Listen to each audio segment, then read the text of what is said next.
নমস্কার বন্ধুরা, শুভ দুপুরের শুভেচ্ছা। গুড আফটারনুন, ওয়েডনেসডে শুভেচ্ছা।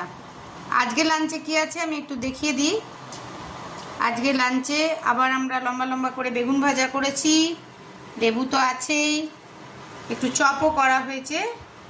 আচ্ছা, এইটা ছিল, এটা আমরা কালকেরটা, তো আমরা তো খাবার নষ্ট করি না, তো এটা থাকাতে সমস্ত মিলিয়েই আমরা খেয়ে নিলাম। একদম সিম্পল খাবার হয়েছে। চপটা করা হয়েছে গরম গরম, বেগুনটা ভাজা হয়েছে গরম গরম, আলু সিদ্ধ মাখা হয়েছে গরম গরম, বাট এটা কিন্তু কালকে। তো যাই হোক, সব মিলিয়েই আমার লাঞ্চে কি আছে আজকে তোমাদের সঙ্গে শেয়ার করলাম। তোমরা কে কী খেলে লাঞ্চে অবশ্যই কিন্তু জানাতে ভুলবে না। আর যাদের খাওয়া দাওয়া হয়ে গেছে তাদের তো খুব রিল্যাক্সের টাইম, রিল্যাক্স করো। মাঝে মধ্যে বৃষ্টি হচ্ছে, বৃষ্টি হলেও কিন্তু গরম কিন্তু কমছে না। বৃষ্টি বৃষ্টি বৃষ্টি, আমাদের এখানেও বৃষ্টি হলো সকালে এক ঝাঁক। তো আমিও এবার খেয়ে নিই, লাঞ্চটা করে নিই ঝটপট। আর এর সঙ্গে তো আমার প্রিয় জিনিসটা আছে।